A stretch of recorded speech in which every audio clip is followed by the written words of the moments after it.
তোমরা খেয়েছো ঠিক করে? হ্যাঁ খেয়েছি। বাবা খেয়েছে? হ্যাঁ বাবা খেয়েছে, আর দুটো মিষ্টিও খেয়েছে। বাবা মিষ্টি খেয়েছে? গ্রানি দিয়েছে। বাবু রাগ করেছো? তোমার তো টেক্সট করলাম তো একটা উত্তর দিলে না, নীল রাগ হয়ে যাচ্ছে। রাগ করেছো না? তুমি ওষুধগুলো খেয়েছো তো? ও তুই চিন্তা করিস না, সব ঠিক আছে। তোমার লাস্ট রিপোর্টটা একবার পাঠিও তো। হ্যাঁ পাঠাবো। বলছিলাম যে অরুণ এসছে। ছেলেটা বড় খিটখিটে হয়ে গেছে রে। কিসের এত চিন্তা ওর বলতো? একটু বোঝা না ওকে। আমার কথা কি তোমার ছেলে শুনবে? তোর বাড়িটার কথা সবার সব কথা কি জানা দরকার? Anyway, you take care. সাবধানে থাকিস বাবা। শুয়ে পড়ো। আচ্ছা, good night.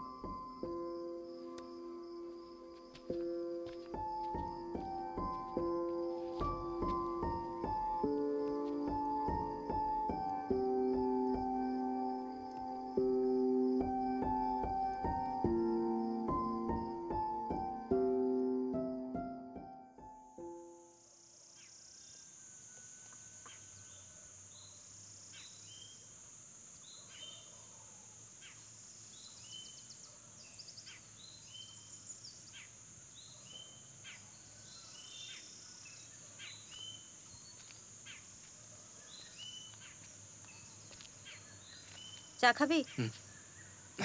Good morning. Morning.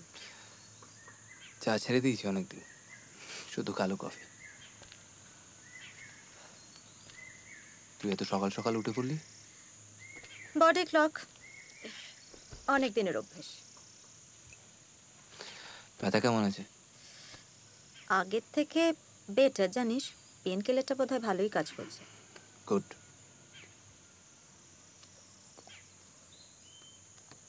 তো তুই এত সকালে উঠলি কেন? না থাক, আসল কারণটা বললে তোর ভালো নাও লাগতে পারে।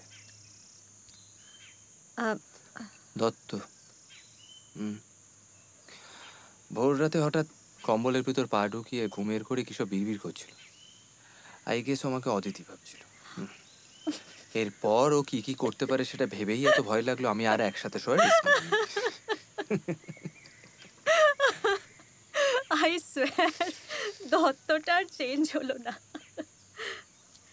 কালকে রাত্রে তুই খেয়াল করেছিস, আমরা ঝগড়া করে চলে যাওয়ার পর দত্ত কিন্তু সিরিয়াসলি একা একা বসে পুরো মাংসের ঝোলটা শেষ করলো। আই সরি, কাল রাতে ওভার রিঅ্যাক্ট করেছি। অঞ্জন দত্তই ঠিক বলেছিল, বয়স বাড়ছে, টাক পড়ছে, পেটে চর্বি, মুখের ভিতর সারাক্ষণ একটা তেতো স্বাদ। ভিতরে ভিতরে সারাক্ষণ মধ্যে ইরিটেটেড হয়ে থাকি, ফট করে মাথা গরম হয়ে যায় আজকাল। বাবা, তুই হঠাৎ অঞ্জন দত্ত কবে থেকে শুনতে শুরু করলি? তুই তো নচিকেতার ডাইহার্ট ফ্যান ছিলি। ছিলাম। এই কয়েক বছর আগে আমার ব্যাঙ্গালোরের এক কলিগ মাঝে মধ্যেই বাড়িতে ডাকত, জমাটি বাঙালি আড্ডা, কিন্তু অ্যাডের অ্যাট্রাকশন ছিল কি ভালো কলকাতার বিরিয়ানি বানাতো তুই ভাবতে পারবি না। সুন্দরী মেয়ে, গানের গলাটাও খুব ভালো। অঞ্জন দত্তর ফ্যান, আমাকে গান শোনাতো পরপর। নতুন করে শুনলাম পুরোনো কি ছাড়। তারপর কি হলো? এসব ক্ষেত্রে যা হয় আর কি। ভালোই চলছিল গানের রিহার্সাল, অনলি গান, নো ফান। মেয়েটা বুঝে গেছিল আমি ওর গান শুনতে না, কলকাতার বিরিয়ানির লোভে যাচ্ছি। এই তোরা সকাল সকাল কি করছিস রে দুজন মিলে একা একা? Good morning. Good morning. কালকে ঝগড়াটা কমপ্লিট করছিস? কেচ্ছা খুঁজতে এসছে। এই পিএনপিসি গসিপ এগুলো পেলে তোর আর কিছু চাই না, তাই না? এই তুমি কপেছো? অনেকদিন পর কিছুতে সরা না সব কি ছাইপাস খাস সকাল সকাল? নিকু দত্তকে দেখলি উঠেছে? বাবা, রাজাবুর এত সকালে ঘুম ভাঙবে? উঠবে কোন খিটখিটে বউয়ের ফোন এলে। ইস নীলা, না ভুল কিছু বলেন। এই তুই চল না রে আমাদের সাথে, চল না চল না চল না, একা একা ছেড়ে দিবি আমাদের? দেখ, আমি তো আগে বলেছিলাম আমার কাজ রয়েছে। কাজটা তো পরেও হতে পারে। হুম, এই যে আমরা একসঙ্গে এতজন, চল না, বল। জমজমাট। আর তাছাড়া এরকম ইনজিওর্ড অবস্থা একা একা যাবে বল? বল বল, ঠিকই তো বলেছ অরুণ, চল না। তোরা যখন এত করে বলছিস তখন কি?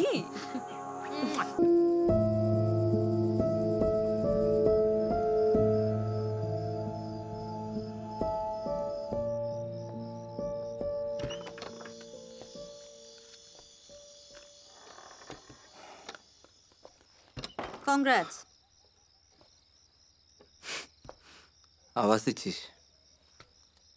হ্যাঁ, তবে তুই উন্নতি করেছিস বলে নয়, কারণ তুই আবার পালানোর চেষ্টা করছিস। হ্যাঁ, এই যে তুই উঠে চলে এলি, তুই আবারও পালাচ্ছিস অরুণ।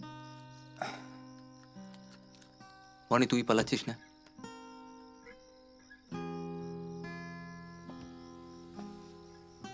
আমার একার পক্ষে সবকিছু সামলানো আর সম্ভব হচ্ছিল না, যতটা ভেজাল কমানো যায়।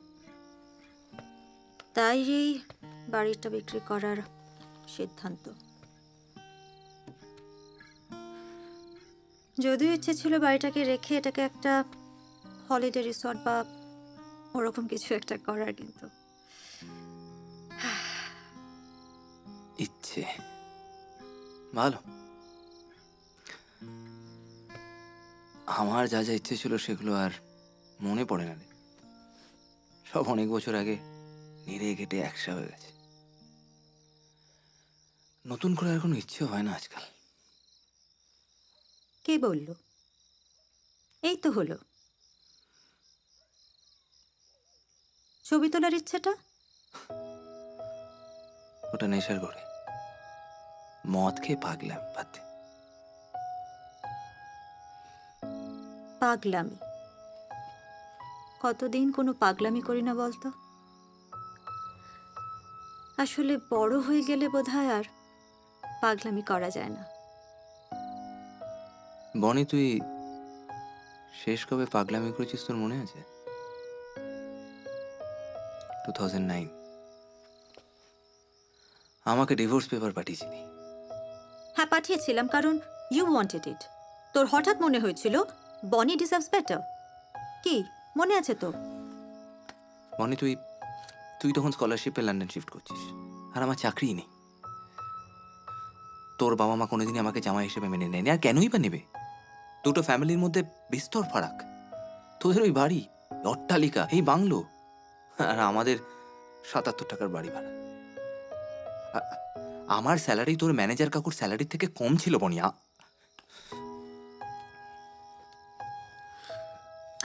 স্যালারি, পয়সা, এগুলো হঠাৎ তোর কাছে খুব বড় হয়ে গেল, তাই না? ক্লাস 2-এ টিফিনের আচার থেকে শুরু করে 2007-এর নোকিয়া 3110 সবটাই কিন্তু আমি তোকে কিনে দিয়েছি। কই, তখন তো তোর কোনো প্রবলেম হয়নি। হঠাৎ তোর মনে হলো আমি বড় লোক, তুই গরিব, আমাদের দুজনের ফ্যামিলি স্টেটাস আলাদা, তাই বনির সঙ্গে থাকা যাবে না, তাই তো?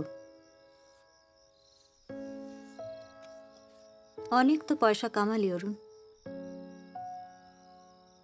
কিছু কি আলাদা বুঝতে পারলি?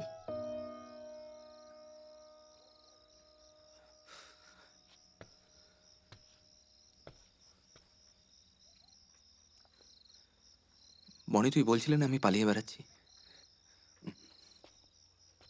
কারণটা জানিস?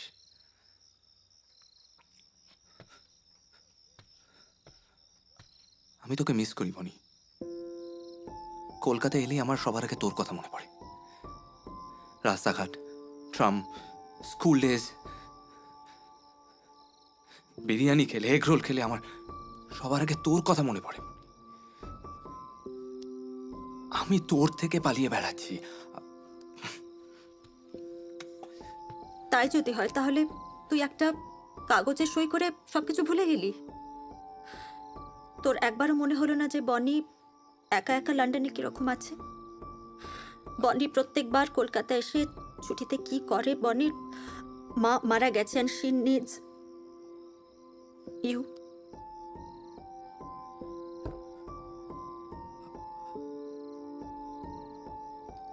তোর মনে হয়নি, কারণ বনি তো বড় লোক, আর বড় লোকদের তো দুঃখ কষ্ট থাকতে পারে না, তাই না?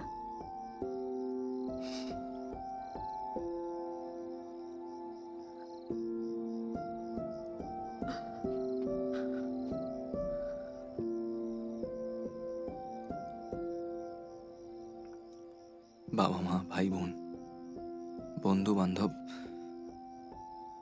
এই সম্পর্কগুলোর থেকে হাজবেন্ড ওয়াইফের সম্পর্কটা কোথায় আলাদা জানিস? হাজবেন্ড ওয়াইফের সম্পর্কটা কাগজে কলমে সই করে শুরু করতে হয়, আবার কাগজে কলমে সই করে সেটা শেষও করে দেওয়া যায়।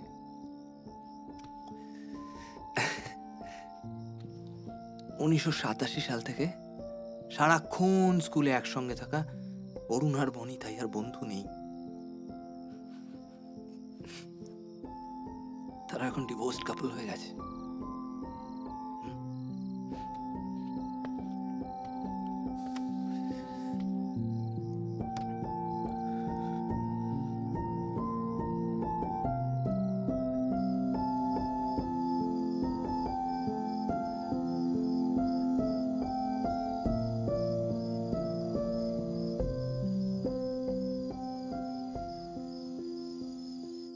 একটা জিনিস জানিস যে এই একসাথে জড়ো হওয়ার দুঃসাহসটা, এটা আমাদের বছর বছর দেখানো হচ্ছে, বছর বছর দেখানো হচ্ছে।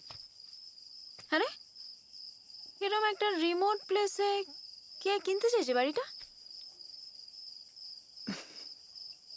তোরা বললে বিশ্বাস করবি না, বাড়িটাকে কিনছে।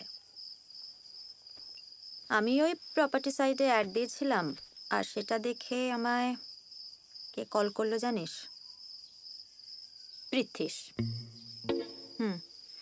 ও বললো ইন্টারেস্টেড।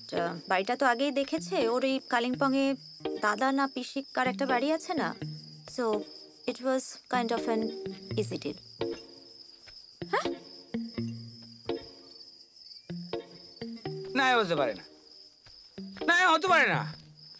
তাহলে পৃথ্বীশ, তুই শুনলি? পৃথ্বীশ, আমি শুনেছি। মানে এই হারামি তুই আর লোক পেলি না পৃথিবীতে? দুনিয়া অন্য কোনো মানুষ নেই, সব মানুষ মরে গেছে। পৃথ্বীশ, এই অরুণ, এই তোর অ্যাকাউন্ট থেকে চেক কাট, কেটে ওই 1 লাখ থেকে পৃথ্বীশের টাকা ফেরত দে। দে ওর তুই নামে চেক দে। তুই মাথা ঠান্ডা করে বস না। মাথা ঠান্ডা করবো? দত্ত, কেউ না কেউ তো বাড়িটা কিনতো, সো ওয়াই নট হিম? তাহলে পৃথ্বীশ, পৃথ্বীশ ওরে ঢ্যামনা, যা ঢ্যামনা মাল। না আমি আর কথা বলবো না, আমি শান্ত ওর তো তোর উপর একটা হালকা ইয়েও ছিল না, তুই তো জানিস। কি? আরে ও কিছু না, স্কুল লাইফে ওরকম একটু আধটু। মানে আমি তো পৃথ্বীশ তো কি হয়েছে রে? আরে কিছু না, ওই একটা কবিতার বই দিয়েছিল, বলেছিল পুরো বইটা না পড়তে পারলেও প্রথম 40 পাতা পড়তে। কি অসহ্য আঁতিল টাইপ একটা বই, আমি তো 2 পাতার বেশি আর পড়তে পারিনি। কি যেন একটা নাম ছিল, সব ভুলে গেছি। জানি তুমি রবে নীরবে। এই ঠিক বলেছিস, তুই জানলি কি করে? মানে তুইও জানিস? আমি তো এই আমাদের অরুণ বাবু সারাক্ষণ আমাকে ফেসবুক নিয়ে কিস্তি করে না। তোরা সবাই জানিস? আমি ফেসবুক থেকেই জেনেছি। কালকে সুতপা ফেসবুকে দিয়েছিল পৃথ্বীশ ওকে এই বইটা উপহার দিয়েছে, প্রপোজ করেছে এই বইটা দিয়ে। সেখানে 36 নম্বর পাতায় সুতপাকে নিয়ে পৃথ্বীশের বাচ্চা একটা গুয়েট থেকে জঘন্য কবিতা লিখেছে, উৎসুক করেছে, প্রপোজ। সেই কবিতাতে পৃথ্বীশ বাবু তার স্বপ্নের প্রেমিকাকে শ্রী বলে উল্লেখ করিয়াছিলেন এবং সুতপাকে জানিয়েছিলেন যে সুতপাই হচ্ছে নাকি তার সেই শ্রী। বাবা ঘুঘু দেখেছে, ভাত দেখেনি, ধরে নিয়েছি। আমার তো প্রথমে খেয়ালই ছিল না, তারপরে পরিষ্কার বুঝতে পারলাম যে আমাদের বনির আসল নাম তো শ্রীরূপা। এবার ওই শ্রী এখানে দিয়েছে। শালাকে এমনি খিস্ত করে। আই হ্যাভ নো ক্লু যে ওই বইটা দিয়ে ও আমাকে প্রপোজ করেছিল। ও, ওই একই কবিতাটা দিয়েই সুতপাকে প্রপোজ করেছিল। কি জালি মাল মাইরি বলছে হ্যাঁ? না মাল মাইরি। এই এই এই এই ওটা। মানে বনি বাপ, তুই কাকে বাড়ি বিক্রি করতে গেছিস? না শোন দত্ত, দেখ পার্ট পেমেন্ট হয়ে গেছে, হ্যাঁ, আর তুই তো জানিস ও কিরকম শেয়ানা ছেলে। বনি, এত কিছু জানার পর তুই ওকেই পেলি বাড়ি এই, এই, বিক্রি তুই করে একটু দিলি? আসবি না? সব ব্যাপার সব ব্যাপার ঠিক কর না। শোন, ওই সেনাও জানে না যে আমি কত বড় বিষ মাল, ঠিক আছে? ও আসুক, ওর পেছনে যদি না আমি চলন্ত ট্রাক্টর ছেড়ে দিয়েছি তো আমার নাম দত্ত নয়। যাই হোক, মাথা ঠান্ডা, শান্তি, যা হবে হবে। হ্যাঁ চ, অনেক হয়েছে খোঁচাখুচি, সেলফি। আচ্ছা, ওকে ছবি তোলা ছাড়া আর কিছু ঠিক আছে, বোঝে ঠিক না আছে। এখনো? চুপ কর না। আরে তো আয় তো আয়, সারাক্ষণ করে গিরগির করে যাচ্ছে। আয় না। আয় না, চল চল চল চল না বাবা। দাঁড়া।